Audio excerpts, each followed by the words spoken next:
Bueno, pues vamos a dar comienzo a esta mesa redonda en la que van a participar Vicente Villar, que es profesor del Departamento de Biomedicina del CEU, de la Universidad Cardenal Herrera Oria, Rafael Fallos, que es también profesor del Departamento de Humanidades de la Universidad Cardenal Herrera Oria, y finalmente la profesora Irene Briones, del Departamento de Derecho Eclesiástico del Estado de la Universidad Complutense de Madrid. Bueno, pues comenzará don Vicente Villar con su ponencia Forjando la identidad personal a través del homeschooling. Bueno, es tan humilde que nos ha presentado ella. Ella es Leticia Pool, profesora de marketing, ¿verdad? No, Economía y Hacienda Pública. Perdón, Economía y Hacienda Pública en la Europea. Bueno, pues yo casi voy a leerlo porque me parece que así no me enrollaré y acabo en el tiempo que tengo.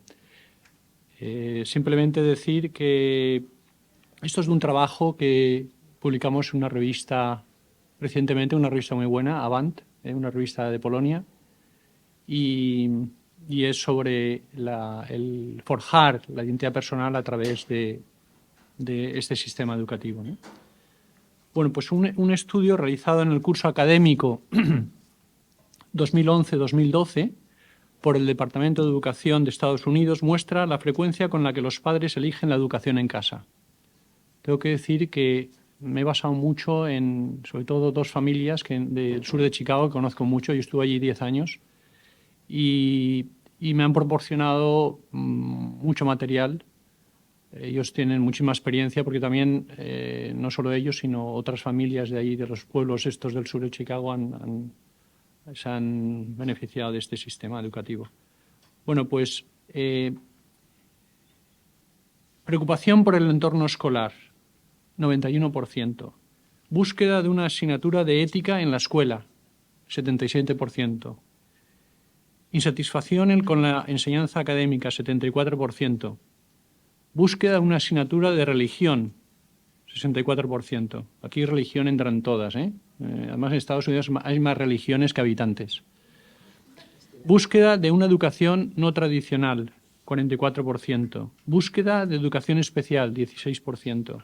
Problemas de salud relacionados con la movilidad física, enfermedades físicas o mentales, bueno, también metabólicas, etcétera, todas enfermedades, diabetes, muchísimas enfermedades, ¿no? 15%. Si bien las familias suelen ofrecer un entorno saludable para el desarrollo de la identidad personal, cualquier programa destinado a facilitar o promover la educación en casa debe incluir medidas estructuradas para los niños que se enfrentan a dos importantes excepciones. No tienen familia o son criados por familias con problemas de violencia doméstica, adicciones u otros problemas socioeconómicos. Bueno, ahora me voy a meter un poco a hablar de los diferentes estudios, porque se ha dicho mucho de que no hay nada escrito sobre homeschooling. Bueno, es mentira, hay muchísimo escrito, sobre todo en países anglosajones, ¿no? Hay un estudio realizado por Rey en 2003 que el 71% de 5.200 adultos que recibieron más de 7 años de educación en casa socializaron en voluntariados, actividades deportivas, parroquias o asociaciones vecinales, mientras que solo el 37% que asistieron a escuelas públicas lo hicieron. Este estudio también mostraba que el 59% de los sujetos que recibieron la educación en casa afirmaban estar muy satisfechos con su vida, mientras que otro 39% declaraban estar bastante satisfechos. Esto es significativo, ya que si una persona está contenta consigo misma y con su vida en general, probablemente tenderá a compartir y socializar más. Por otra parte, utilizando la escala de autoconcepto de Pierce, Harris y Taylor de 1986, se estudió el autoconcepto de los estudiantes que son educados en casa y se descubrió que su socialización era estadísticamente superior a la de los estudiantes que recibieron educación tradicional. Además, existen numerosos estudios que comparan las pruebas estandarizadas de estudiantes que reciben educación en casa con las de escuelas secundarias públicas o privadas tradicionales. Según estos estudios, los estudiantes que reciben educación en casa no tienen nada que envidiar a los demás. Algunos resultados empíricos. Aquí voy a resumir porque hay muchísimo, ¿no? Rudner, 1999, afirma que los estudiantes que recibieron educación en casa obtuvieron entre 30 y 37 puntos porcentuales más en todas las asignaturas que los estudiantes de escuelas tradicionales. Cuando digo estudiantes tradicionales me refiero a todo lo demás, pública, privada, todo lo que no sea homeschooling, ¿vale? Wichers, en 2001, afirma que un tercio de los estudiantes que recibieron educación en casa continuaron en un programa universitario de 4 años. Un 17% continuó en un programa universitario de 2 años y un 50% asistió a la universidad. Estos porcentajes fueron significativamente más altos que los de los estudiantes de escuelas tradicionales. Jones y Glockner, 2004, describen que el 80% de los responsables de admisión universitaria esperaban que los estudiantes que recibían educación en casa tuvieran un rendimiento igual o superior en la universidad que los de las escuelas secundarias tradicionales. Y así solía suceder. Coogan, 2010, esto saben que cuando se citan trabajos científicos se citan las personas que lo lideran y el año, ¿no? Es lo que estoy haciendo. Declara que los estudiantes que recibieron educación en casa se graduaron de la universidad en un porcentaje mayor, 67%, que otros que provenían de escuelas tradicionales o preparatorias, 58%. Y también obtuvieron una calificación promedia más alta en los estudios universitarios. Rey, 2010, afirma que los estudiantes de entre 5 y 18 años que recibieron educación en casa obtuvieron al menos 80 puntos porcentuales en la prueba nacional. Esto antes comentaban el sistema inglés. Efectivamente, el sistema americano es diferente. Hay una prueba también nacional y está muy regulada y es lo que se fía la gente y realmente, vamos, así es, tiene razón, ¿no? Normalmente la gente que saca mejor puntuación en ese examen pues está mejor preparada para la universidad. Snyder, 2013, concluye que los estudiantes que recibieron educación en casa obtuvieron mejores calificaciones en las pruebas estandarizadas nacionales y mejores promedios académicos en la universidad que los otros estudiantes. Bueno, y ahora me meto un poco a hablar de por qué la identidad personal, qué relación tiene con esto. Saben que la identidad personal se ha trabajado mucho a nivel filosófico y ético por el tema de que se ha introducido como un nuevo neuroderecho. Los neuroderechos son los derechos que protegen todo lo relacionado con el cerebro, ¿no? Actualmente, el rápido avance de las neurotecnologías plantea importantes desafíos éticos y legales. Este tipo de tecnologías son capaces de monitorizar y manipular la actividad neuronal con creciente eficiencia y precisión. Por ello, varios académicos, Yenka y Andorno, de 2017, y luego Rafael Yuste, un español que está en Columbia, la Universidad de Columbia, en Estados Unidos, que fundó la Neuro Rights Foundation, la Fundación de Neuroderechos, han advertido sobre cómo el uso inapropiado o malicioso de las neurotecnologías podría erosionar las libertades fundamentales y han propuesto estos neuroderechos, ¿no? Que son, según Yenka, los principios éticos, legales, sociales o naturales de libertad o derecho relacionados con el dominio cerebral y mental de una persona, es decir, los acuerdos normativos fundamentales para la protección y preservación del cerebro y la mente humanos. Bueno, hay muchísimas leyes que han ido apareciendo.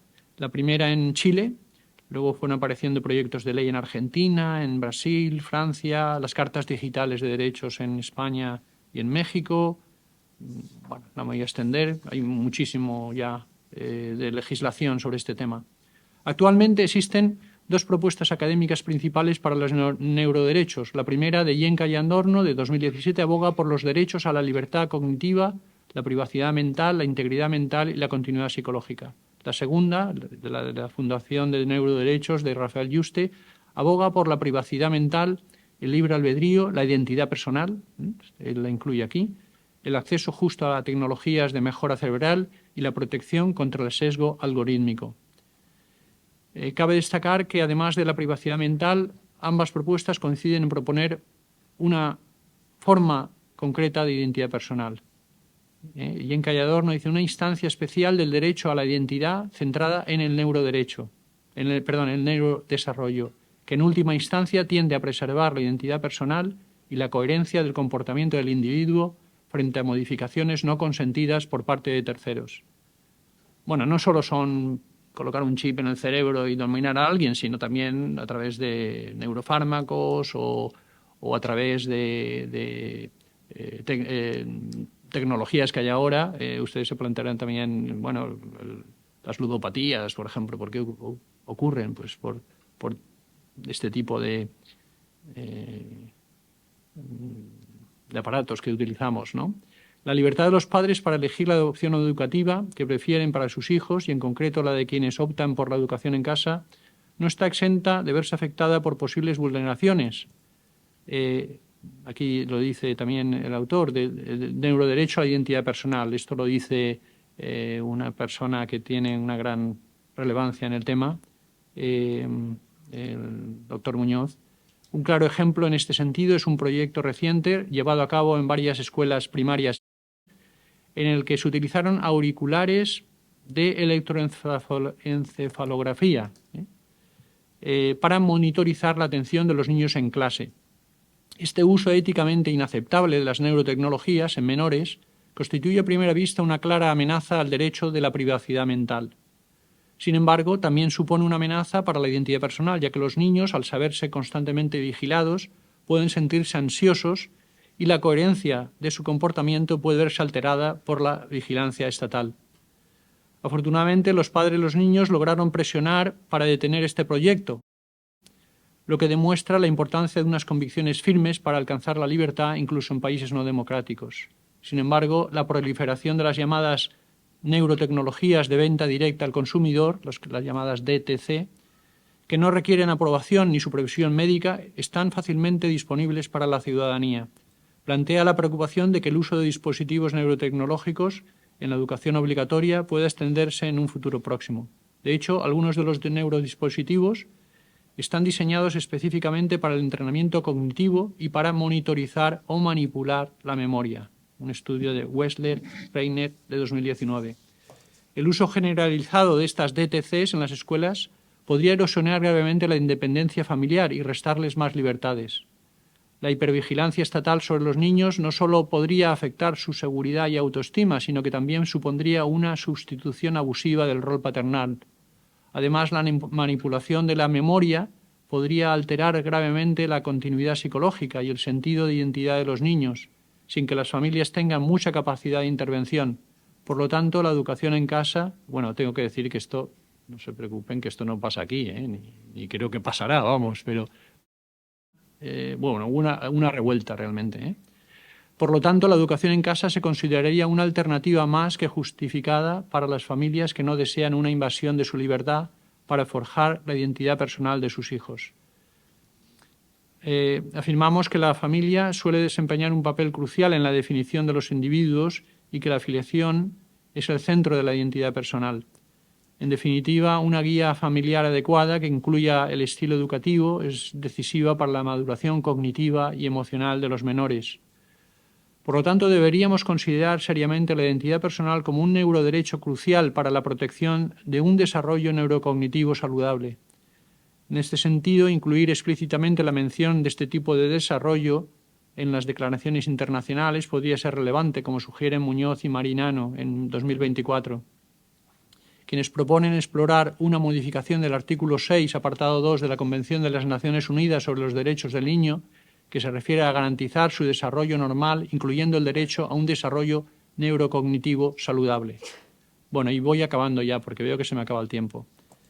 Argumentamos previamente que garantizar la educación en casa es una forma de salvaguardar también la educación educativa de las minorías. Esto yo me he quedado terrorizado de lo que pasa en Alemania, ¿no? Porque dices, un país tan, bueno, tan democrático, ¿no? Bueno, y me parece que se respetan las minorías raciales, pero a veces las minorías sociales de todo tipo no se respetan, y creo que esto habría que tenerlo en cuenta. La familia suele ser fundamental para la formación de la identidad personal, lo cual entendemos desde una perspectiva relacional que las familias de niños educados en casa suelen citar estas cosas, y sobre todo esto que mencionaba al principio de la socialización, que yo tengo muchos amigos, por cierto, en Estados Unidos que han sido educados totalmente en casa y son perfectamente normales y totalmente sociales, pero totalmente. Y han llegado muy alto, también a cargos de gobierno. Me acuerdo ahora de uno que llegó al gobierno de Pensilvania, ¿no? Es decir, bueno.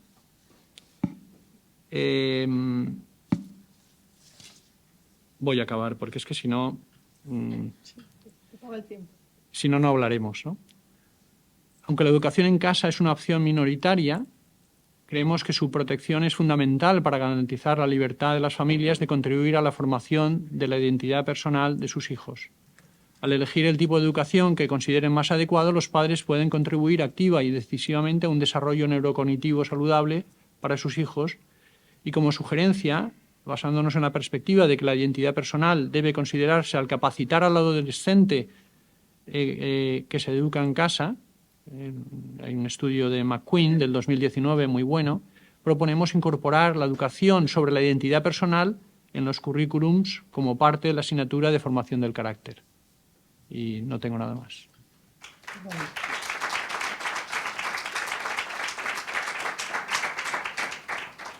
Pues muchas gracias, Vicente. La verdad es que hemos aprendido muchas cosas nuevas que yo desconocía completamente y un poco aterrorizada. O sea, que les pongan unos auriculares para ver si siguen la atención en clase y te castigan si no lo sigues, es un poco estresante, ¿no? Casi como diabólico.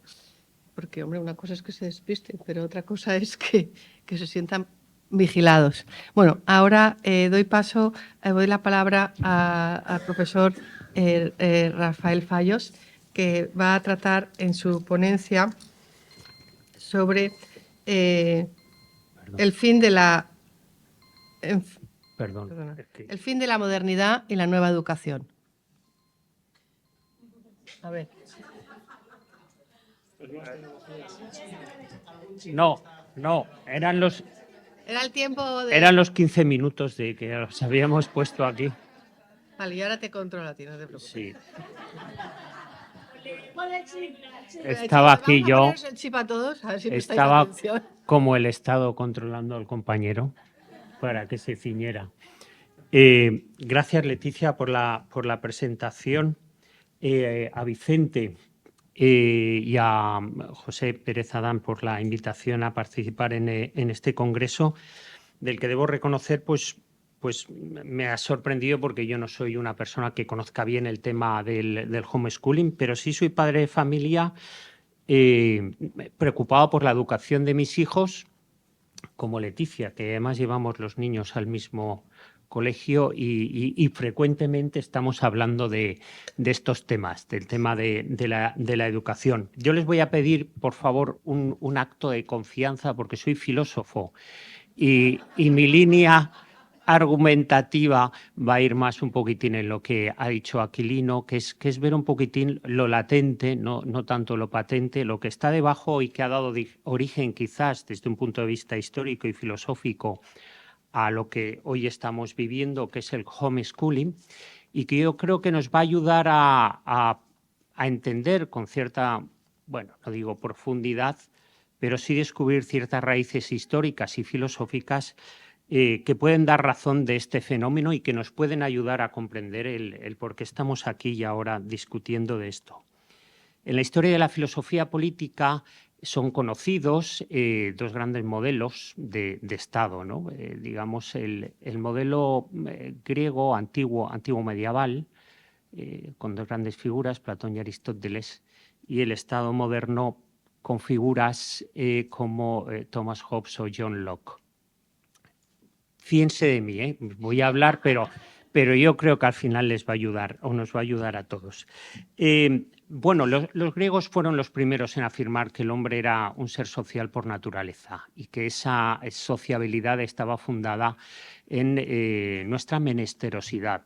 ¿Qué quiere decir esto? Que el hombre no es capaz de darse a sí mismo todo aquello que necesita. sea Platón, sea Aristóteles, decían que la sociedad surgía pues cuando uno tenía que vestirse y no sabía hacerse la ropa, pero el otro sí, y entonces el otro le daba lo que a uno le necesitaba y viceversa. Y así se iban configurando pues desde las familias, las aldeas y luego como elemento configurador e importantísimo la polis, la ciudad, ¿no? Ellos entendían que la ciudad era la condición de posibilidad de una vida plenamente humana. La polis puede considerarse lo que hoy llamaríamos Estado en el mundo griego, porque eran ciudades-Estado, pero eran ciudades que respondían no solo a unas necesidades de carácter político, sino que también tenían, pues bueno, esta fundamentación filosófica y con gran repercusión antropológica. Un griego, un hombre antiguo, no se consideraba desvinculado de su entorno. O sea, Sócrates, cuando se pensaba a sí mismo en su autocomprensión, se pensaba como ateniense, como perteneciente a una comunidad a la que pertenecía y servía. De hecho, él pues destaca como soldado hoplita en las guerras de su tiempo, defendiendo la ciudad, etcétera.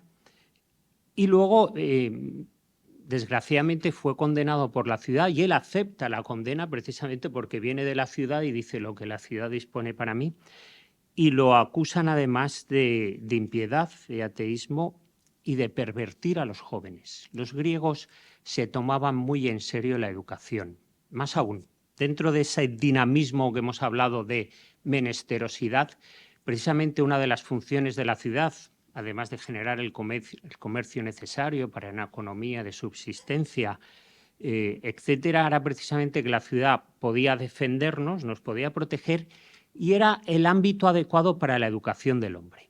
Los griegos no ponían delante de cualquiera a los jóvenes. Estimaban mucho la educación de sus ciudadanos y bueno, quien pudiera pervertirlos o educarlos en contra de las tradiciones de la ciudad era gravemente sancionado, ¿no? Vigilaban mucho este tema. Podríamos seguir hablando de esto, pero a mí me gustaría que se quedaran con la idea de que este modelo de que el hombre es social por naturaleza, que necesita a los demás, que genera, luego se transmite al medievo. Incluso Platón llega a decir que la ciudad o el Estado no es otra cosa que una prolongación o reflejo de la condición humana y sobre todo de sus tres facultades, ¿no? La razón, la voluntad y luego todo lo que es el tema de las pasiones, ¿no? Y que se reflejaba eso en tres tipos de, digamos, de estamentos: los campesinos, artesanos, los productores, que representaban un poco el pueblo llano, o las pasiones, ¿no? El placer, las pasiones del placer, la ira, etcétera. Quienes de alguna manera defendían la ciudad, los soldados, la voluntad, la fuerza, etcétera, y quien gobernaba la razón, ¿no? De tal manera que el hombre era una microciudad y el Estado era un macro hombre, ¿no? Esto luego pasa al medievo, incluso hay reminiscencias, por ejemplo, en el gobierno inglés. La Cámara de los Comunes, de la gente, la de los lores, los soldados, los señores, y luego estaba el Estado.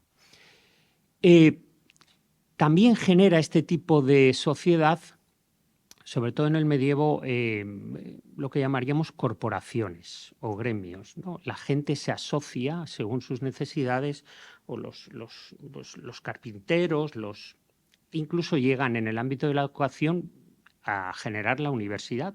La universidad no es otra cosa que un grupo de personas, alumnos y escolares, que se constituyen en comunidad porque el hombre es social por naturaleza y suplen esa menesterosidad del querer saber y profundizar, eso en el entorno también de la Iglesia Católica. El Estado moderno que surge tras el tránsito del Renacimiento, el fin de la Edad Media, el tránsito del Renacimiento y la Edad Moderna, se caracteriza sobre todo en su línea británica, y con esto completamos un poco lo que ha dicho el profesor Aquilino Cayuela al hablar más bien del Estado germánico, muy influido evidentemente por el protestantismo, como él ha evidenciado. Tiene, bueno, diversos padres, pero bueno, yo voy a referirme a dos personajes, que son John Locke y Thomas Hobbes.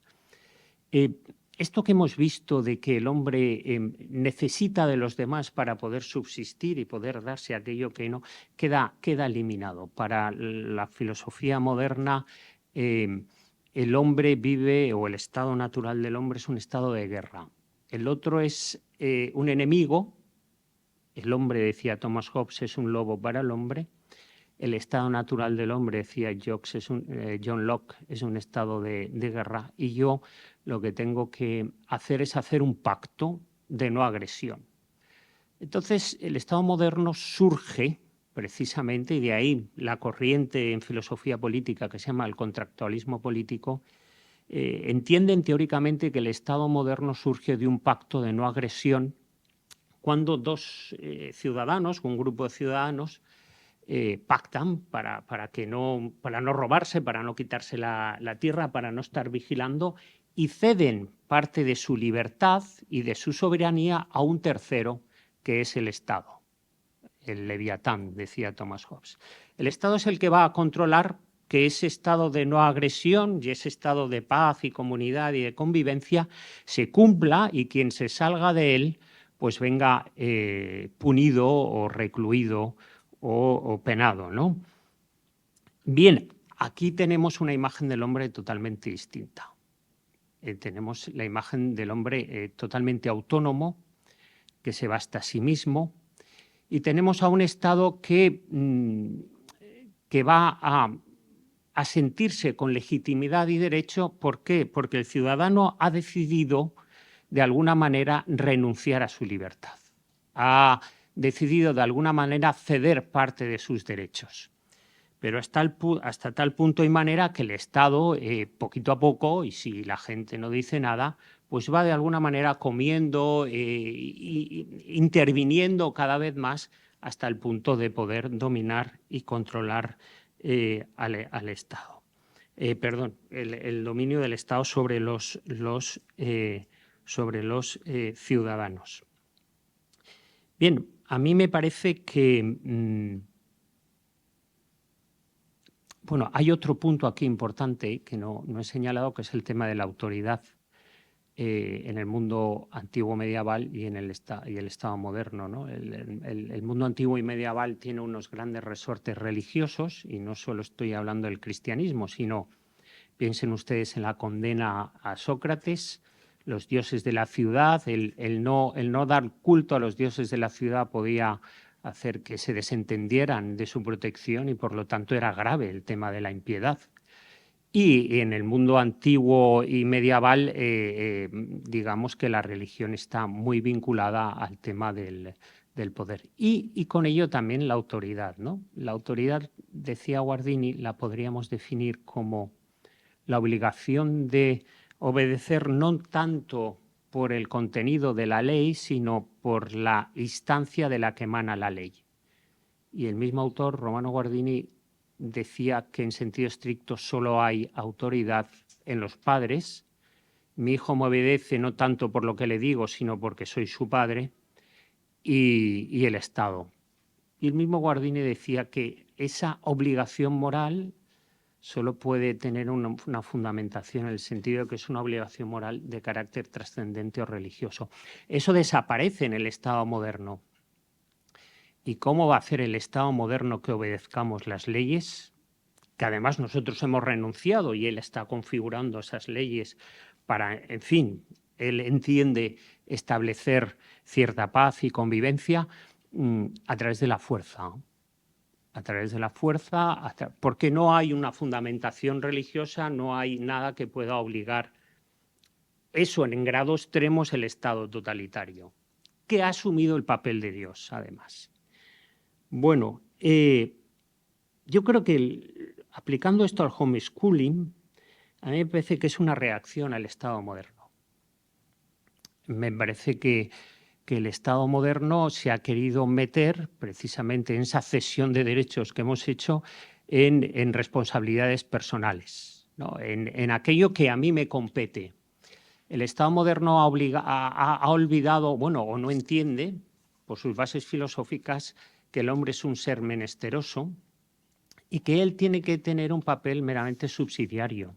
Es decir, llegar o intervenir donde yo no puedo llegar.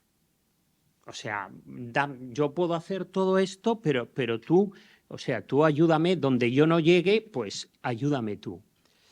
Y hay que decir también otro elemento fundamental que también da de alguna manera o puede explicar el fenómeno del homeschooling, que es el tema de que la libertad y todos los derechos que de ella emanan supone la vivencia de ciertos valores y principios que los sostienen.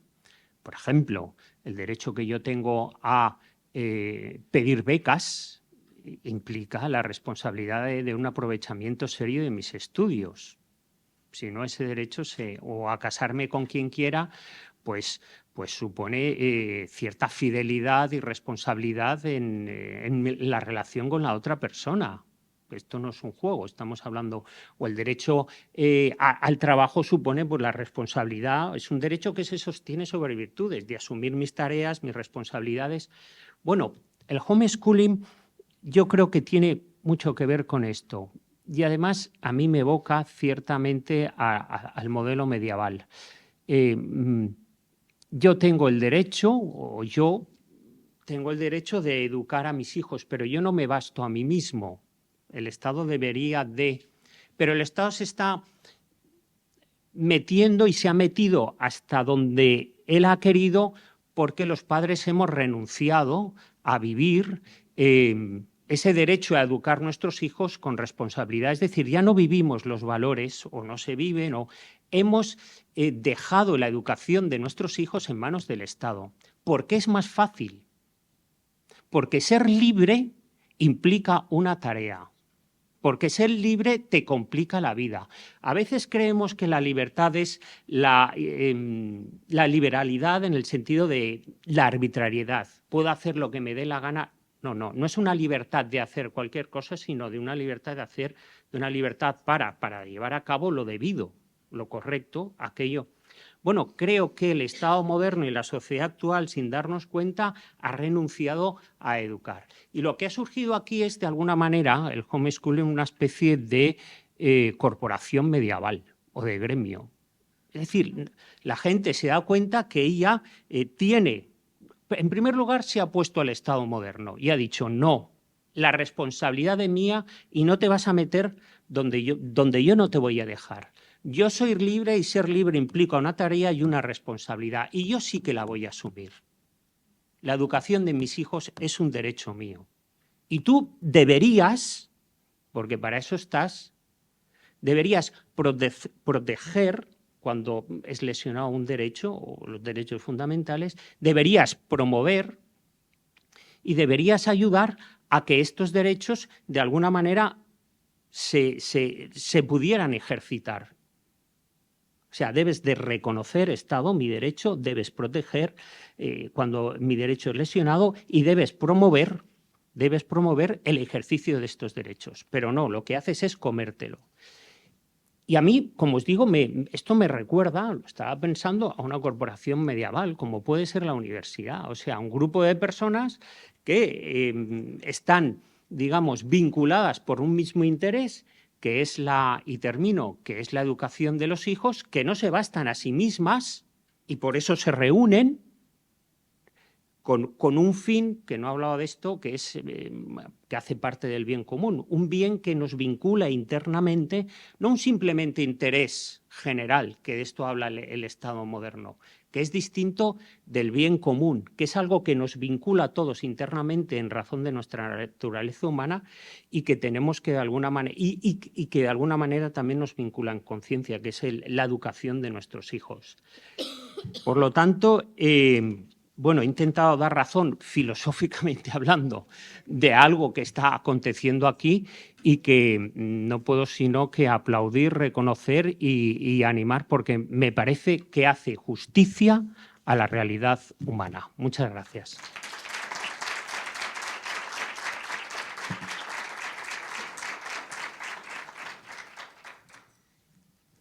Muchas gracias, profesor. La verdad es que es impresionante. Yo le seguiría dejando hablar 1000 horas, pero es el tiempo que tenemos y es una pena no poder seguir aprendiendo. Luego le invitaremos a comer para que a mí me siga contando.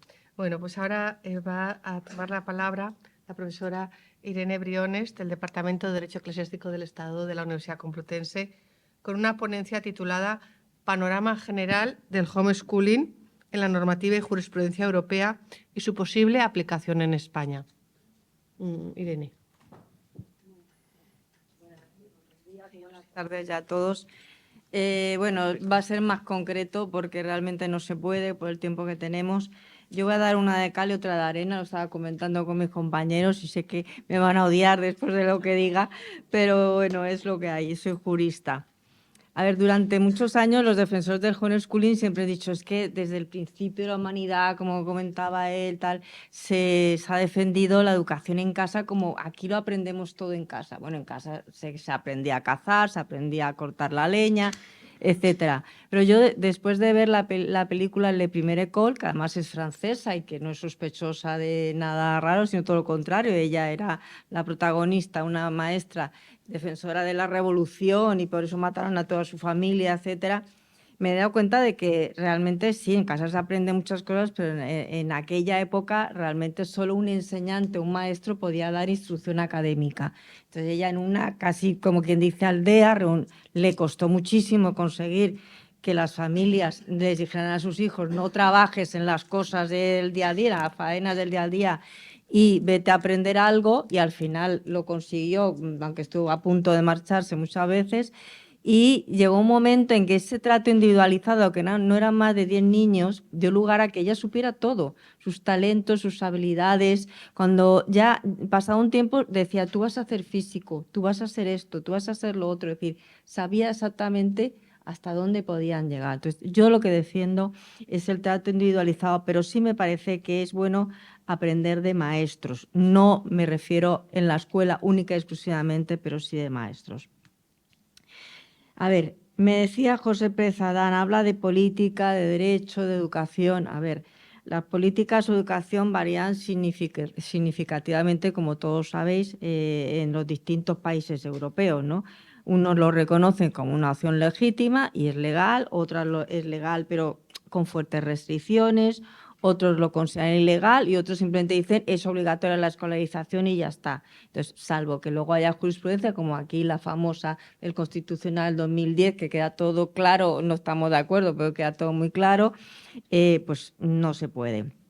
Entonces, la situación legal realmente depende de esa unión que hay entre política y derecho, es decir, depende del gobierno que haya en ese momento, a pesar de la separación de poderes. Entonces, la política estatal en materia de educación es la que da lugar a una normativa en materia de educación que es lo que determina todo, ¿no? Ahora, todas las modalidades en el ámbito de la educación reflejan todo el propósito de un país, es decir, es como una especie de radiografía de ese gran cuerpo que es la nación, ¿no? Por lo tanto, cuando se dice no puede ser la educación en casa, ya estamos viendo que hay ahí algo, no digo un cáncer, pero alguna enfermedad, ¿no?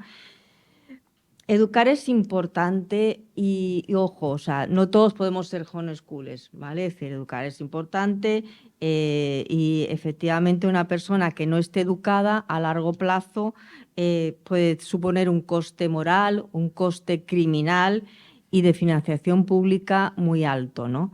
Pero no nos vamos a engañar, es decir, graduados hay montones que son criminales y que no tienen moral de ningún tipo, ¿no? Por lo tanto, yo lo que defiendo es una educación individualizada, ya sea en la escuela o en casa, pero individualizada, por favor. Es decir, que se pueda conocer a cada alumno como un ser humano, o sea, que no somos un grupo cada uno es un ser humano con sus particularidades, ¿no? Los países que prohíben de un modo tan taxativo el homeschooling, yo creo que en el fondo lo que les pasa no tienen tanto miedo a lo que es las alternativas a la educación en la escuela, sino a las ideologías que haya detrás. a un fundamentalismo religioso, a un radicalismo en plan racista, etcétera, ¿no? Es decir, cuando se hace daño a un menor, expansivamente se está haciendo daño a toda la sociedad. Entonces, a eso es a lo que tiene miedo al Estado. Y por eso tiene ese interés en controlar incluso a aquellos que lo legalizan, ¿no? Entonces, los menores, a ver, me contaba el compañero que el Estado se había metido y que las personas tenían miedo a la libertad. A ver, los menores no son propiedad de los padres, ni tampoco son propiedad de papá Estado, pero sí son el interés de ambos, de los padres y del Estado, ¿no? Entonces, se exige un delicado equilibrio con buenas prácticas, ¿vale? Con implicaciones mutuas, derechos y deberes de ambas partes, puesto que los riesgos que se corren en el ámbito de la educación afectan en ambos escenarios, tanto en la escuela como en casa, ¿vale? Los riesgos están ahí. Al Estado le preocupa la calidad de la educación, por supuesto, le preocupa la seguridad del menor, y que esa educación no suponga el riesgo que hemos hablado para la sociedad. ¿Qué ha ocurrido en Estados Unidos? Que a pesar de que es el reino del homeschooling, últimamente se ha pasado de regularizar a regularizar más. ¿Por qué? Porque se han detectado materiales nazis, se han detectado cosas que han asustado muchísimo, ¿no? Entonces, ojo, delicado equilibrio, ¿no? Implicaciones mutuas, ayuda mutua entre el Estado y los padres, ¿no? Entonces, la fundamentación del homeschooling, me decía José Pérez Adán, ¿cómo lo hacemos en España? O sea, yo creo que todo depende de la fundamentación y lógicamente aquí entra el derecho, ¿no? Sabemos que existe el derecho de los padres a educar a sus hijos conforme a sus propias convicciones, es un derecho constitucional en casi todos los países democráticos, es un derecho que está en todos los textos internacionales, tanto los que son imperativos como los que son simplemente soft law. Entonces, pero ¿qué ocurre? Que lo que impera por encima incluso del derecho de los padres es el mejor interés del menor. Y ahí es donde está la clave. ¿Qué es el mejor interés del menor? Ese es el quid de la cuestión. En España hemos tenido, como en muchos países, la obligación de escolarizar a los niños porque los han descubierto y han dicho, pues como la sentencia del 2010, a pesar de ser niños, que creo que saben hasta 5 idiomas, ¿no? Pues no, mire, usted los educa en la escuela, aquí el propósito es la socialización, aquí el propósito es la integración, y si usted tiene convicciones religiosas, eso sí se lo puede educar en casa, ¿no? Así, despectivamente, ¿no? Entonces, la sentencia, el Poder Judicial no está para eso, el Poder Judicial está para analizar caso por caso.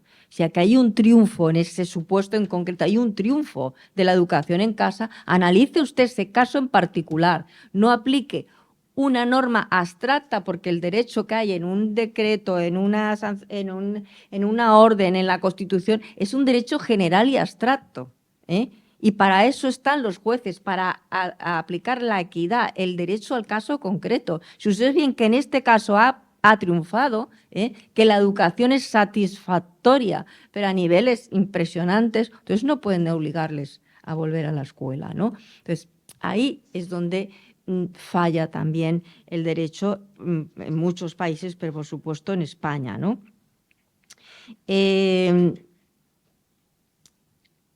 Lo que se quiere son resultados. Entonces, no se entiende que habiendo buenos resultados haya una obligación de escolarizar o incluso en algunos países condena, ¿no? Porque tienen una pena privativa de libertad en algunos países, ¿no?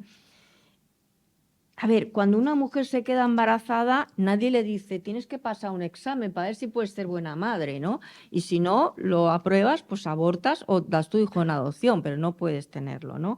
Y lo mismo a su pareja, no le dicen, oye, no has aprobado el examen, no lo registras, no le das sus apellidos. ¿Por qué? Porque existe una presunción que es natural y jurídica. Presunción natural y jurídica de que los padres quieren lo mejor para sus hijos. ¿Vale? Es decir, no se empieza diciendo, no, que tú le vas a hacer daño, va a haber un abuso sexual, no sé qué, psicológico, no. Es una presunción natural y jurídica. y todo lo que se pueda hablar, incluso el famoso no dejar a ningún niño detrás, ¿cómo era? No child left behind o algo así, ¿no? Que era, eso implica siempre la posibilidad de otro tipo de educación, no solo en la escuela, no se refería solo a escolarizar, sino a educar a los hijos, ¿vale? Bien. ¿Cuál es el problema que yo veo en el caso de que esto pueda salir adelante? Por un lado están los contenidos, nos decía la compañera, no, yo no voy a cambiar el plan, a mí no me van a obligar a seguir el plan nacional, es que no queda otra en España. ¿Por qué? Porque nos hemos metido en un marco europeo en el que tenemos que seguir la misma línea todos como borreguitos y no podemos hacer otra cosa. Entonces, eso va a ser así. Y hay muchas asignaturas que se han convertido en transversales. Acuérdense usted de todos los conflictos que había con la asignatura de Educación para la Ciudadanía y no se pudo hacer nada. No pudo haber una exención a esa asignatura como ocurre en los Estados Unidos de América, donde los padres dicen, a mí esta asignatura me parece terrible para mis hijos, lo declaro exento. No se puede, en España no se puede. Entonces, si no se puede ni eso, ni una asignatura, ¿cómo me voy a declarar exenta de todo el currículum y educar a mis hijos en casa? Es muy difícil. O sea, la ideología de género, por ejemplo, ahora pues es necesaria, o sea, aplicando el principio de igualdad. Aplicando el principio de igualdad, que es principio inspirador de todo el ordenamiento jurídico. Es necesaria, o sea, es transversal. Así se aprueban los 46 miembros del Consejo de Europa e incluso la Unión Europea sigue la misma línea, que parece que es algo que se ha creado para temas económicos, y no, hasta el mismo tribunal, no de Estrasburgo, sino de Luxemburgo, está tratando temas de libertad religiosa, o sea, que ya se está limitado a sus competencias, ¿no? Entonces, vuelvo a lo mismo, es decir, es imposible un currículum sui generis, no nos van a dejar, ¿vale? Entonces, se ha convertido...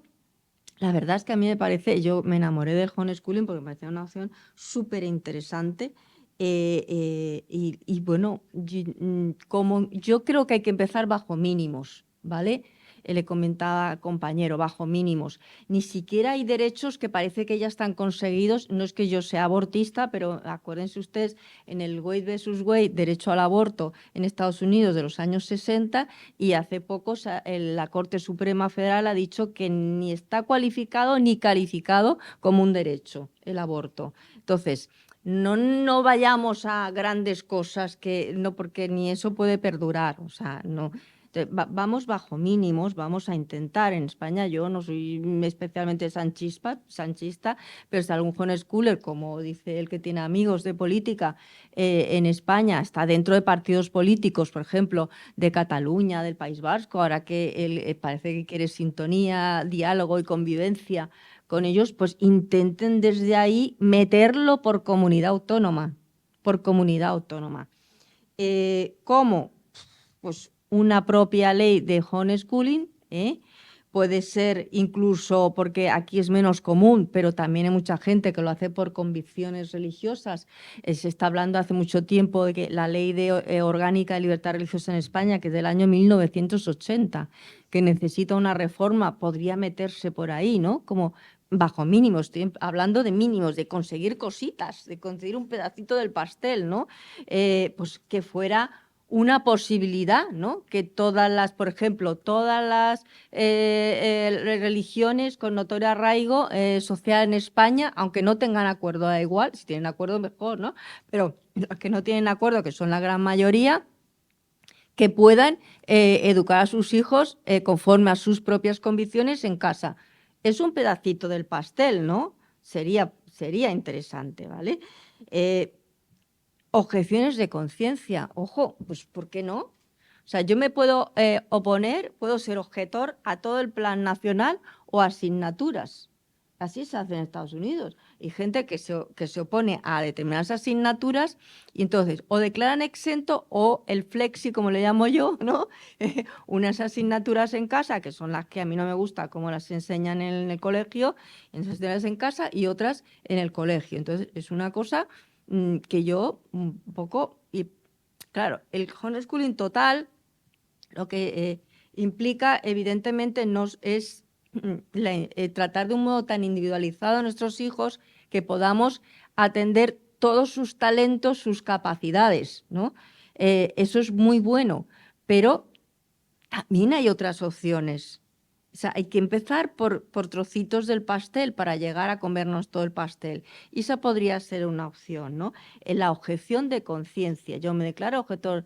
¿Y por qué no? O sea, yo me puedo declarar objetor al servicio militar y no puedo declararme objetor a el plan nacional tal cual está o a determinadas asignaturas. Bueno, pues quizá si es más fácil determinadas asignaturas, empezar por el flexi, como digo yo. Pues objeto a estas asignaturas, entonces mi hijo está en casa para recibir este tipo de educación en casa, pero en el colegio está para la otra, ¿no? E ir avanzando hasta que se rompa el hielo y se vea la gran riqueza y diversidad que supone el poder educar en casa a los hijos, ¿no? Bien, entonces, yo veo por todo el panorama europeo y tal, que realmente lo sabemos todos. Hay países que lo que hacen es notificar a las autoridades locales, el inspector lo sabe, tienen que examinarse para poder ir pasando de curso y ya está, ¿no? Luego hay países que solo lo permiten y eso podría también ser interesante para España, que es tan radical en el no, escolarización hasta los 16, que a las familias que son itinerantes, a los hijos con necesidades especiales, ya sea por altas o por menos altas, capacidades, etcétera, o objeción de conciencia, por convicciones religiosas o por convicciones las que sean, porque convicciones, cuando se dice conforme a sus convicciones, todos pensamos en religión, pero no, convicciones hay de todo tipo y fundamentación, ¿no? Entonces, podemos ir por ahí, ¿no? Creo que hay que empezar bajo mínimos, ¿eh? Creo que hay que ir también vía comunidad autónoma, quizá no ir tanto derechitos al central y ahí se puede decir, es verdad que es competencia del Estado la educación, pero la cogestión, no congestión, sino la cogestión con las comunidades autónomas, a veces casi parece que es competencia exclusiva de la comunidad autónoma, ¿vale? Entonces creo que eso lo tenemos que aprovechar, lo tenemos que aprovechar. Y sobre todo ahora el tirón del sanchismo, yo no digo que sea sanchista, pero que parece que está muy a favor de determinadas comunidades, ojo, por ahí podéis tirar. Si no estáis en política ninguno, podéis conocer a alguien, ¿vale? O que pueda, de algún modo, o sea, aprovechar ese tironcete, ¿no? A ver si cuela, ¿no? A ver si lo mismo por ahí se puede llegar a algún tipo de negociación, ¿no? Si quieren meter el catalán como una lengua más en Europa, tal, pues ¿por qué no podemos meter el homeschooling, ¿no? Así que por soñar y os quedáis cortos, o sea, hay que soñar, ¿no? Hay que soñar, pero actuando, ¿no? Hay que trabajar para ello, ¿no? Pero eso sí, lo que creo es que también tienen que trabajar para llegar a consensos, ¿vale? Yo recuerdo cuando organicé el tercer congreso del homeschooling, hablé con políticos, pero es que no conseguí una propuesta consensuada de las familias. Es decir, no la conseguí. No la conseguí. Entonces, ¿cuál es el miedo? Por ejemplo, yo que me dedico a todos los temas de libertad religiosa, de derechos humanos en general, conciencia, presión, todos los derechos humanos. Yo he sido profesora del Instituto de Derechos Humanos 1000 años, ¿no? Entonces, lo que el Estado, por ejemplo, Felipe González, que no es nada sospechoso, y firmó acuerdos con protestantes, con musulmanes y con judíos. Porque dijo, hombre, si la Santa Sede tiene acuerdo, ¿por qué los de estos que tienen noto de arraigo, por qué no lo van a tener? Y firmó acuerdos. ¿No se han firmado más del año 1992? ¿Por qué? Porque no hay un cristianismo, le decía el compañero. Hay muchos protestantes que son metodistas, presbiterianos, cuáqueros, anglicanos, hijos de la Reforma, iglesias libres, católicos, ya también se están viendo diversidades por ahí en Estados Unidos. Islam no hay un Islam, no hay un Islam. Entonces, el director general de Asuntos Religiosos, que en ese momento, cuando yo estuve haciendo estas gestiones, me dijo, Irene, con los musulmanes hemos tenido muchos problemas porque ha habido hasta asesinatos, porque cuando había que hacer una propuesta no había propuesta consensuada para presentárselo ante el Estado. Entonces no podíamos materializar todo lo que era todo el acuerdo con la Comisión Islámica, que son muchos, bueno, no, son poquitos artículos, son 12, no podíamos materializarlo porque cada uno lo quería de una manera y entre ellos se están matando. Entonces, ya no ha habido más acuerdos. Se firmaron por Felipe González en el 92 y no ha habido más acuerdos a pesar de que hay muchísimas religiones con notorio arraigo social en España. Entonces, trabajar no solo para pedacitos de pastel, que para conseguir esos pedacitos y luego el pastel entero, por favor, propuesta consensuada, ¿vale? Propuesta consensuada. Eso es lo que da una gran satisfacción a las autoridades, les da paz, les da seguridad, ¿de acuerdo? Y nada más.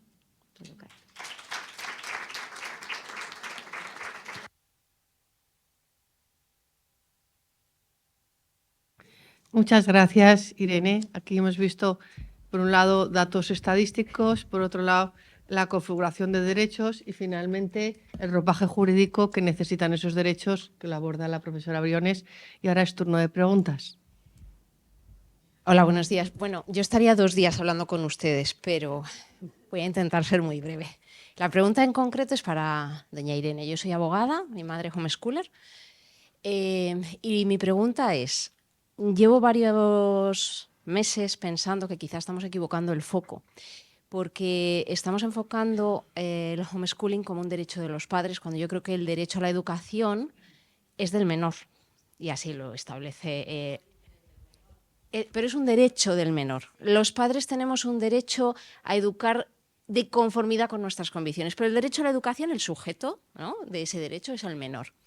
Y mi pregunta concreta, teniendo en cuenta esto, es, ¿podríamos de alguna manera exigir que ese derecho de nuestros hijos, o serían nuestros hijos los que tendrían que exigir una no discriminación en cuanto a su ejercicio del derecho a la educación, que se abriese al homeschooling, que fuera una opción educativa más, como una configuración de ese derecho dado que es constitucional?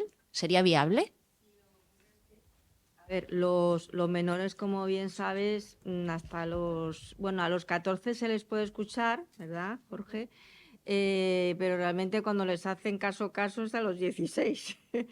Entonces, verdaderamente ya les da poco tiempo, ¿no?, para decidir sobre su educación. No, a los 12 en procesos de divorcio se les puede escuchar. Sí, se les puede si escuchar, pero tienen tenerlos suficiente madurez obligatoriamente antes. en cuesta, sí, eso sí. O sea, si se ve que hay una madurez, sí. Por ejemplo, pues el caso de los testigos de Jehová, cuando se oponen los chavales a una transfusión de sangre, si ven que hay una gran madurez y convicciones firmes que apoyan, pues se les ha permitido morirse, porque es una transfusión vitalicia, pero lo han tomado esa decisión ellos.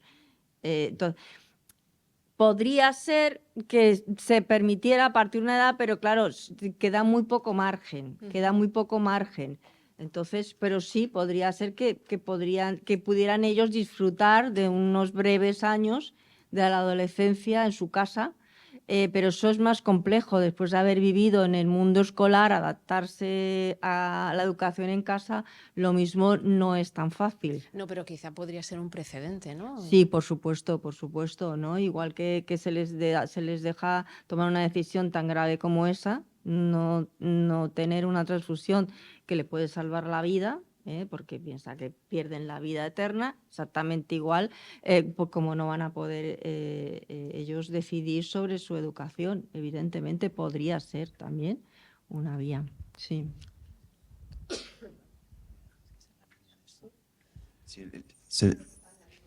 Sí, porque es la pregunta iba sobre el interés del menor. Hay este triángulo, ¿no? El Estado, la familia y el menor. Entonces te dicen, por el interés mayor del menor se decide no sé qué, pero lo está diciendo el Estado. ¿Y ahí qué argumentos tenemos la familia para decir, pues el interés es del menor? ¿Cómo defendemos que no puede decidir el Estado? El mejor interés del menor es cierto, o sea, como decía ella, el menor es el que tiene el derecho a la educación y en general. Entonces, por eso se antepone el derecho de los hijos al derecho de los padres. Entonces, ¿cuál es el problema? Que es un concepto jurídico un poco indeterminado. Yo por eso decía que hay que tener hay que ir por la vía de los resultados también. Es decir, por ejemplo, esta familia en el año 2010, la sentencia, hombre, los resultados eran evidentes. Una familia que estaba educando perfectamente a sus hijos, que estaban eran sociables al máximo, o sea, niños que hacían deporte, que tenían un nivel académico muy por encima de los demás menores de su edad, que estaban y que sabían 5 idiomas, o sea, niños con unos resultados patentes, o sea, entonces ahí está el mejor interés del menor. Ahí es donde está el mejor interés del menor. Hombre, resultados. O sea, no me diga usted, no, es que el mejor interés del menor está por encima del derecho de los padres. Claro que sí, pero en este caso, el mejor interés del menor está fundamentado en la buena educación, en los resultados, en la buena educación de estos niños. Usted no puede meterlo en el saco de la escolarización, ¿eh? Es decir, porque usted va a derrumbar todo lo que se ha construido. Va a derrumbar todo lo que se ha construido, le va a meter en un sistema en el que lo más probable es que no se adapten, como si fueran niños de altas capacidades que les ponen en un curso en el que ya nada les atrae, porque lo saben todo, ¿no? Entonces, a ver, yo creo que ahí, lo que le comentaba Jorge, que ahí los jueces están para el caso por caso. Es decir, no se puede decir el interés del mejor es siempre y en todo momento esto. No. O sea, hay que ir caso por caso. Ahora, en el supuesto del homeschooling, yo creo que simple y llanamente tiene que estar permitido, ¿eh? Y si se ve una irregularidad, caso por caso, ¿eh? O sea, yo estuve mucho tiempo viendo casos de divorcio, porque bueno, la mayoría son protestantes, divorcio en el que aquí, por ejemplo, en España, cuando nos divorciamos, ¿qué hacemos? No. Oye, que el coche es mío, oye, que la casa es mía, hasta el perro se lo disputan. Pero nadie habla de la religión, nadie. Y allí, bueno, allí, madre mía, los litigios que pueda haber. ¿Por qué? Porque se convierten con una facilidad. Aquí el que es católico puede serlo o puede no serlo, pero cambiarse de religión es muy complicado. O sea, porque no nos tomamos en serio el tema de la religión, ¿no? Es verdad, o sea, es así, en España vivimos así. En cambio, ellos, madre mía, o sea, pueden ser metodistas, de metodistas pasada a presbiteriano, porque en realidad para ellos es integración social. Están en la comunidad donde más les quieran, donde mejor se sientan. O sea, no hay una fundamentación, no hay una teología. Entonces, ¿qué ocurre? Que dos personas se casan con una misma religión y lo mismo uno cuando se divorcia judío y el otro es presbiteriano o hindú o lo que sea, ¿no? Es decir, van evolucionando y van cambiando. Cuando se divorcian, ¿qué pasa con los hijos? No se puede usted imaginar. Eso es la guerra, pero la guerra absoluta, como las películas estas de los divorcios de tal, la guerra absoluta. ¿Quién se queda con el alma del hijo? O sea, es verdaderamente terrible, ¿no?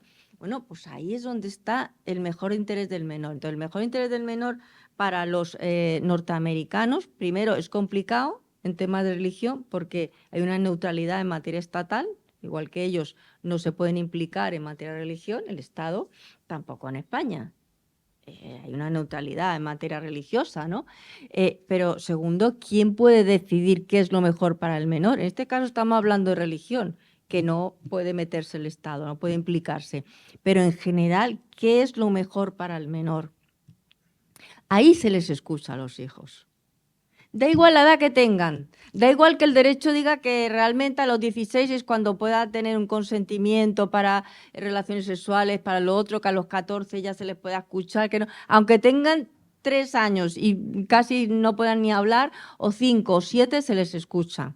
Se les escucha siempre e incluso se excluye de la educación de la religión de uno o de los dos en el caso de que haya un daño moral, psicológico tremendo, o que haya inminencia, o sea, que sea inminente el daño, que todavía no se haya producido el harm, como dicen ellos, ¿no?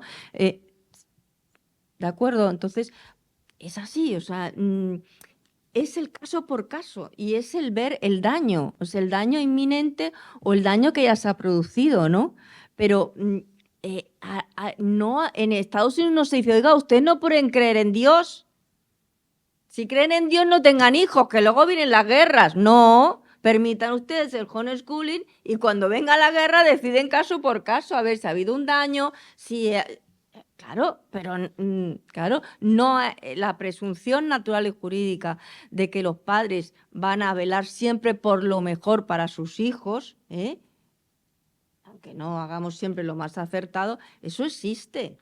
Y si existe, se les tiene que dar la oportunidad de demostrar que pueden educar a sus hijos del modo que se pueda. O sea, como cada uno tiene su, lo hemos visto en todas las asociaciones que hay, tiene su forma de hacerlo.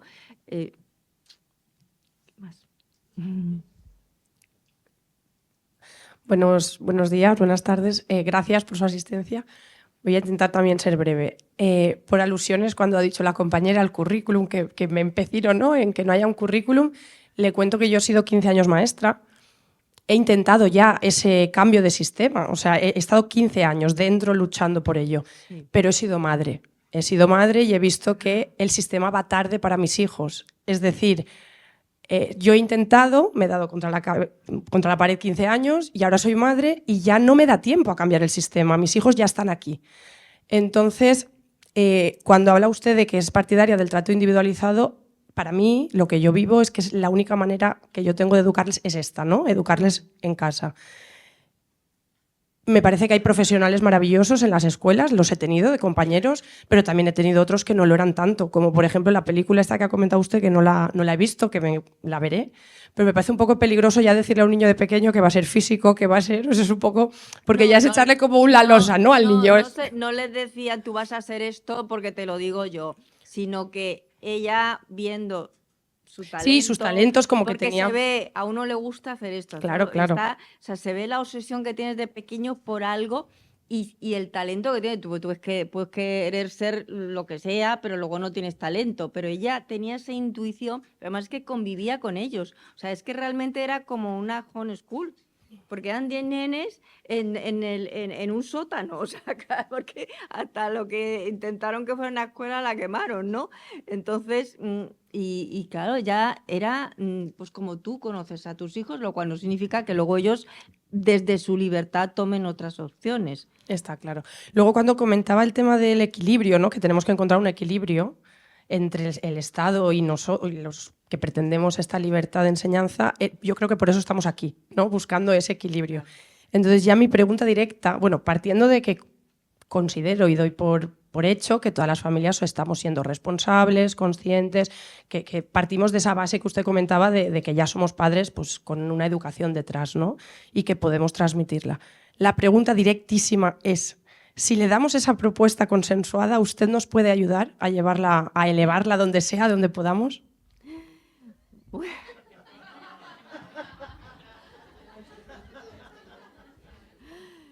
Pues se puede intentar. A ver, yo lo intenté, yo llegué a una persona que luego la verdad es que duró poco en el cargo. Yo creo que fue por mi culpa, porque te iba a decir, oye, que estoy a favor del homeschooling y ya se lo cargaron. Pero que sí es verdad que, claro, el miedo que él tenía era eso, porque él conocía a las familias homeschoolers y decía, pues yo necesito algo consensuado que nos dé seguridad. Entonces, bueno, pero a ver, vuelvo a repetir, yo creo que esto, hombre, lo ideal sería a nivel nacional, desde el gobierno central, etcétera, pero creo que hay que empezar por las autonomías. Hay que aprovechar el tirón que tienen ahora, que hay bastante, las autonomías tienen mucha autonomía. El Estatuto de Cataluña, que yo tengo también, no solo tengo monografías, artículos de Julio, sino también de Cataluña, es muy bueno. Una autonomía impresionante. Hay cosas que dicen, no, esto es competencia estatal, pero hay una cogestión. No, esto es total de la autonomía, ¿no? Pues eso de tirón hay que aprovecharlo, ¿eh? Hay que ir a nivel autonómico y yo creo que, saben ustedes, a ver, lo que sea, hay que aprobar presupuestos, necesitan votos, ¿vale? Entonces, ¿vale? Si desde la autonomía, si ustedes se meten, no sé usted directamente, sino de amigos, de tal, alguien que se meta en partidos políticos potentes, etc. Y si se hacen esas propuestas,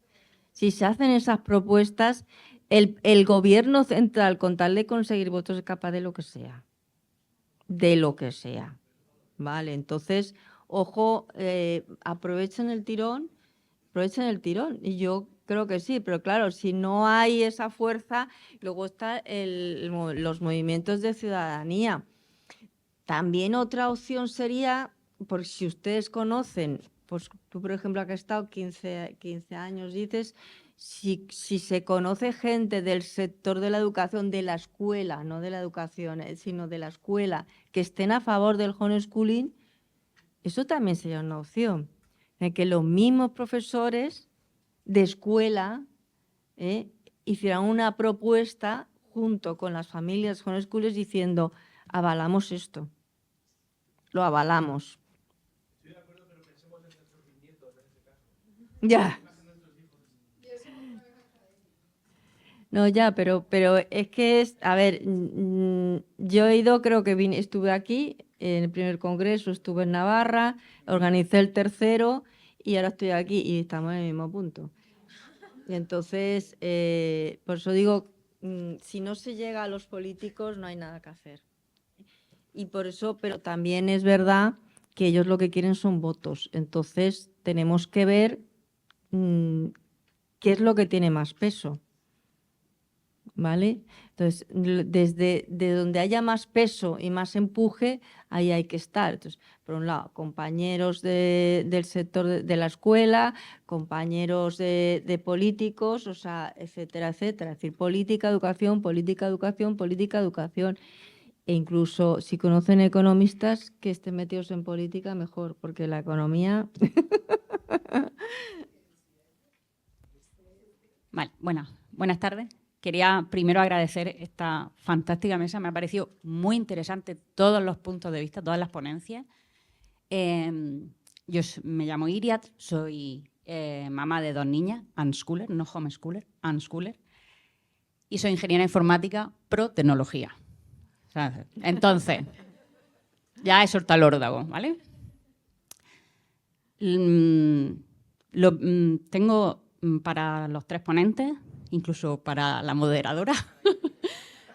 Pero voy a empezar primero a agradecer a Rafael porque, aunque soy ingeniera informática, estoy planteándome estudiar filosofía o historia gracias a Aquilino.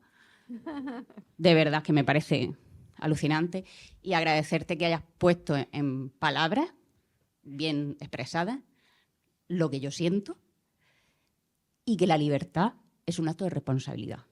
Entonces eso me parece fundamental y creo que confundimos libertad con libertinaje y me parece fundamental que eso lo tengamos muy claro y por eso cedemos derechos, ¿vale? Entonces quiero agradecerte que hayas expresado también lo que yo no sabía expresar. Por otro lado, estoy nerviosa. Bueno, quería decirte, Irene, que sí es verdad que propones cosas paso a paso. Gracias. Vamos a intentar no morirnos aquí. Porque no hay médicos. Creo hay muchos trabajadores. Ah, sí, hay médicos. Ah, bien. Menos mal. Siempre hay algún médico en la sala, ¿no? Vale. Vale. Bueno, Irene, yo quería simplemente comentar que sí es cierto que es importante ir paso a paso. Y creo que aquí hemos tenido representación de 3 asociaciones que han ido paso a paso, que han intentado muchas vías y que estamos trabajando. Yo estoy en ALE en concreto, no participo en la Junta, pero soy socia. Y sí se están dando pasos, poco a poco. Y estamos intentando todas las vías que se nos ocurren, que nos proponen otros socios, que nos proponen otras personas, que nos proponen mesas como estas tan interesantes. Entonces, me ha parecido un mensaje un poco negativo, en el sentido de que no lo estáis haciendo bien. Seguro que no lo estamos haciendo bien porque 4 congresos y aquí seguimos igual. Pero bueno, las cosas de Palacio van despacio. Es que no podemos ir más rápido. Pero bueno, que sí quiero yo apoyar desde aquí, que de verdad que estas asociaciones están haciendo una labor tremenda y están yendo paso a paso a contracorriente porque como somos delirantes y además vamos en contra del Estado, pues el camino es largo y difícil, ¿vale? y no va a llegar para nuestros hijos. Spoiler, ¿sí? Bueno, ojalá, pero bueno, mientras tanto, seguimos para adelante, ¿vale? Y ya por último, que sí que es verdad que aquí sí, lo siento, Vicente, te ha tocado. Neuroderecho. Entiendo que tu ponencia has hablado de el rechazo hacia nuevas tecnologías, hacia esa neurotecnología, a regular eso, que vuelvo a citar otra frase de ayer, que fue cada vez que regulamos perdemos algo de libertad. Yo soy pro tecnología. Creo que de aquí a 10 años no vamos a estar planteándonos si la tecnología es buena o mala, sino si el no usar la tecnología va a ser moralmente correcto, que va a ser otro debate interesante. Y claro, comparamos y estamos intentando regular mediante el miedo a lo que creemos o lo que parece que van a hacer esas tecnologías que nos van a lavar el cerebro y que además viene infundado desde China, un país que históricamente, o sea, todo lo que venga de Occidente es como la peste para ellos. Entonces, las nuevas tecnologías vienen de Estados Unidos principalmente y para ellos es que es o blanco o negro, no hay término medio. Entonces, estamos intentando regular a base del miedo algo que no sabemos, no tenemos ni idea de lo que va a pasar con eso, porque es que no somos capaces de imaginar eso. Igual que no somos capaces de imaginar las profesiones del futuro, no somos capaces de imaginar lo que la tecnología va a poder hacer o dejar de hacer, ¿vale? Entonces, claro, volvemos a necesitamos regular, vamos a regular a través del miedo. Oye, mira que, ojo, que te está haciendo un ludópata, que te va a controlar el cerebro, y en un país que además históricamente también tiene esa negatividad hacia todo lo que viene de Occidente, incluida la tecnología, y que también se revela, y no solo con el homeschooling, diciendo, wow, si yo hago homeschooling, puedo regular que mi hijo en el colegio público no usen tecnología. Perfecto, pero también es un país donde las principales granjas de criptomonedas están en China, donde están prohibidísimas. Y de aquí mi mención a la profesora de Educación y de Economía y Hacienda, que bueno, al final es una manera de libertad. Entonces siempre estamos buscando la libertad que las leyes nos están intentando regular a base del miedo. O sea, independientemente de que sea tecnología o ahora no te dejo hacer el schooling porque eres tonto y no eres capaz de educar a tu hijo, ¿vale? Volvemos a la primera ponencia ayer, que era la regulación a través del miedo.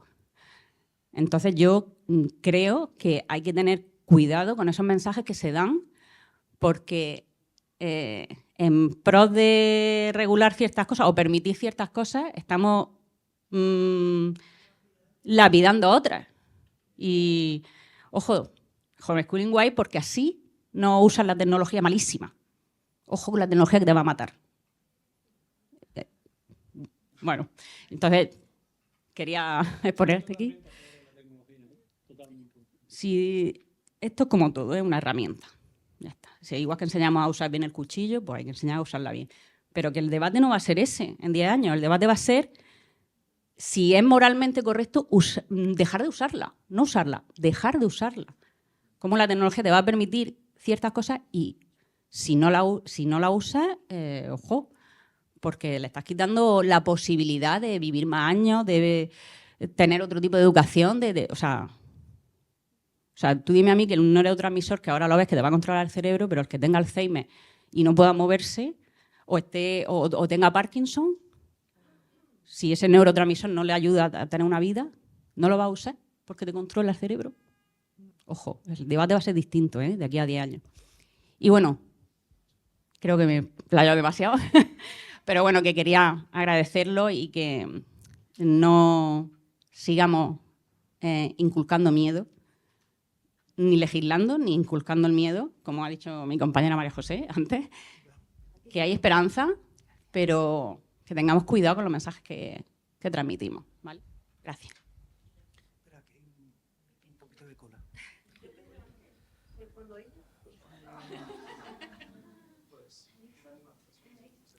Vale.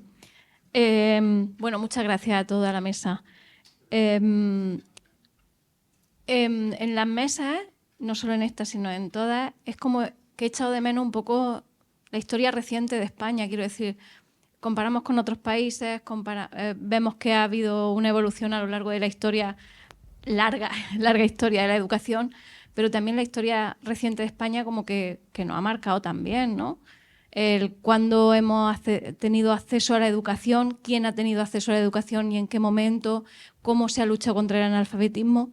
Si no conocemos todo esto, no vamos a poder ser interlocutoras válidas con la Administración a la hora de defender el homeschooling. Y creo que está bien recordar que hasta hace 2 días, por ejemplo, las mujeres teníamos muy difícil acceder a la educación y estaba permitido, no sé si bien legislado, pero permitido estaba el que nosotras estuviéramos en casa no recibiendo la formación que necesitábamos para otras cosas de la vida que no fuesen pues, ocuparnos de la vida reproductiva.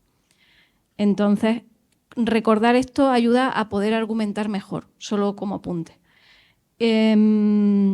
Luego, también, ¿qué es lo que la Administración valora como, llamémoslo caso de éxito? ¿Qué es lo que se valora académicamente? ¿Qué es lo que las familias homeschoolers valoramos como realmente esto es lo que yo pongo en valor? A veces también se riñe con lo que pide la Administración. Entonces, como que, por ejemplo, el caso este de 2010, que tenían muchos conocimientos y tal, aparte de esos conocimientos, como ha dicho antes la compañera que ha presentado el estudio, también hay que valorar las otras cuestiones que se cuidan en el ámbito familiar y que a lo mejor no se tienen tan en cuenta a la hora de pues defender el homeschooling y a la hora de defender con los interlocutores. Entonces también son cosas que me han venido a la cabeza conforme voy escuchando. Y no quiero olvidar que el tema de la objeción de conciencia hay que tener cuidado con ese tema porque creo que hubo algunas iniciativas de objeción de conciencia que no salieron nada bien. Entonces, si alguien va a tomar ese camino, primero que se informe qué se ha hecho, qué ha pasado, porque bueno, yo creo que fue un perjuicio para el colectivo importante a nivel judicial. Así que si se hace, por lo menos que no se haga como se hizo la otra vez. Si se hace, que se argumente de otra manera, porque como se hizo la otra vez, no funcionó. Más que, a ver, yo he dicho objeción de conciencia porque me gustaría que estuviera regulado, pero realmente lo que no está previsto como objeción de conciencia, ya sea en la Constitución, una ley ordinaria, orgánica, da igual, no es objeción de conciencia, porque va contra derecho. Pero sí se podía ser una opción de conciencia, que de alguna manera se pudiera regular. O sea, no, la objeción de conciencia en España hoy en día es el servicio militar y el tema del aborto para los médicos o el personal paramédico y ya está. Es decir, todo lo demás es contra derecho. ¿Entiendes? O sea, si tú dices, no quiero esto, algo que está regulado, que es obligatorio, ir a la escuela hasta los 16, esta escuela está en la maquinaria escolar. Como eso no está permitido, ni estar fuera de la maquinaria escolar, ni objetar a ese sistema, tú no puedes objetar. Si lo haces es contra derecho, es una acción contra derecho. Ese es el problema. Entonces, no es ser objetor de conciencia, es decir, yo soy objetor de conciencia, no, sino pedir, solicitar que pueda ser un motivo de objeción de conciencia. Pero primero se tiene que legalizar.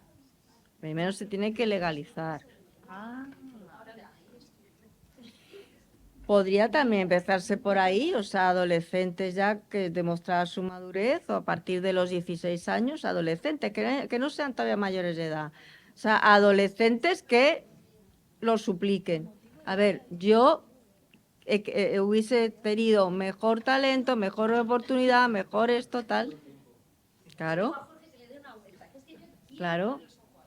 Los menores de edad entre 14 a 17, a 18 menos un día. ¿Eh? No es para empezar ellos a educarse, sino hacer ellos también la propuesta, ¿no? ¿Por qué uno de 12 sí y uno de 9 no? Y a través de... el sistema. Hay que hacer un caballo de Troya.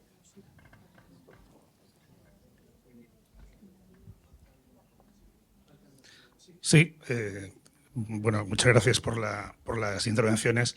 Me han resultado muy interesantes. Yo vengo del otro lado, ¿eh? Yo no estoy en la escuela en casa. Soy el decano de la Inspección de Educación en Valencia. Un saludo a todo el mundo. Y entonces, ya yo podéis quería, salir corriendo todos. Bueno, yo quería proponer una cosa así un poco singular. Veo que hay una distancia enorme entre los dos mundos, el mundo de la escuela formal y el mundo de la escuela en casa. Una distancia enorme, llena de prejuicios y llena de presupuestos previos, ¿no? Entonces yo quería reivindicar aquí, por ejemplo, que haya inspectores especializados en la escolarización en casa. Porque la inspección educativa, a pesar de que es un cuerpo funcional, es un cuerpo estatal y único, pero tiene especializaciones internas. Hay inspectores que están especializados en primaria, en secundaria, en conservatorios, en escuelas especiales, en educación a distancia, en formación de adultos y, ¿por qué no?, en escolarización en casa, ¿eh? Sería perfectamente posible que eso existiera. Claro, si las personas que optáis por la escolarización en casa vais reivindicando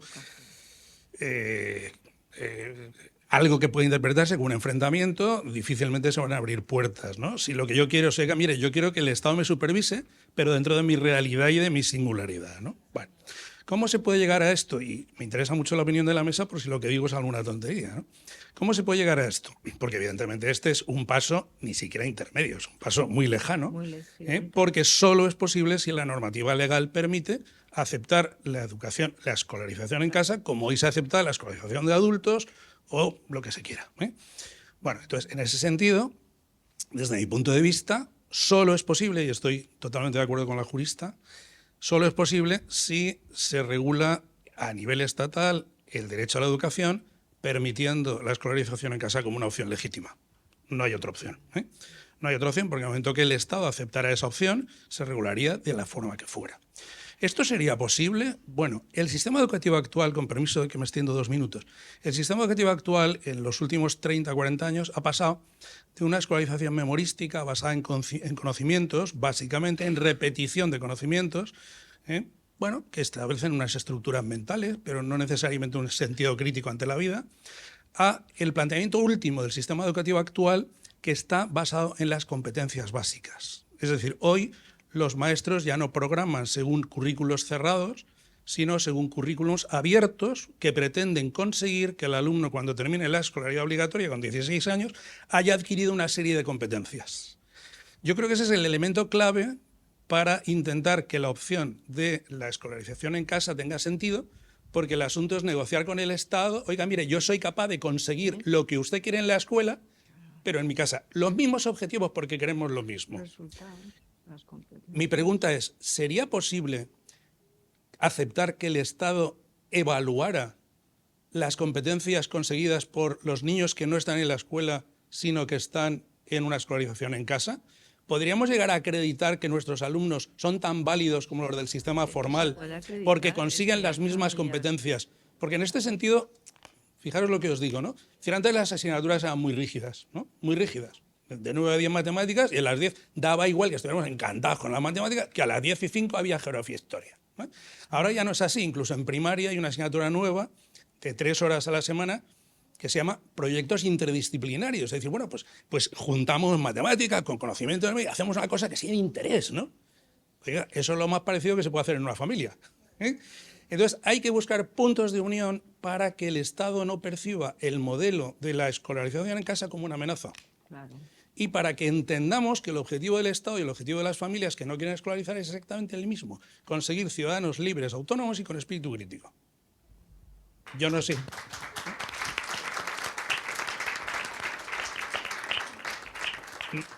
La pregunta es, no sé si es posible conseguir que el Estado acepte sistemas de evaluación externa que permitan validar que las competencias básicas, que son el objetivo del Estado, son posibles de conseguir por parte de las familias, ¿no?